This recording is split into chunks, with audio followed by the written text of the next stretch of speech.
चला तर आज तुम्हाला एक अशी कहाणी सांगतो ज्याने तुम्हाला इन्स्पिरेशन नक्की मिळेल.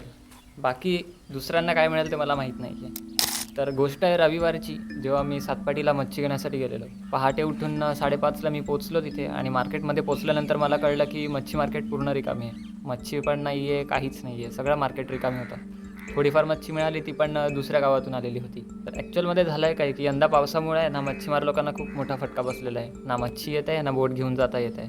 त्यामुळे पूर्ण आठवडाभरच नाही, जेव्हापासून पाऊस चालू झाला तेव्हापासून त्यांना बोट घेऊनच जाता येत नाही. मच्छीसुद्धा येत नाही, उदरनिर्वाहसुद्धा होत नाही आहे. आणि वरून सुक्या मच्छीचंसुद्धा मोठं नुकसान झालेलं आहे. आपण किती वेळा लहान समस्यांवर तक्रार करतो, पण मच्छीमार लोकांचं असं नाही आहे. रोजच्या संघर्षातही चेहऱ्यावर दुःख नसतं, पण त्यांचं काम ते करत असतात.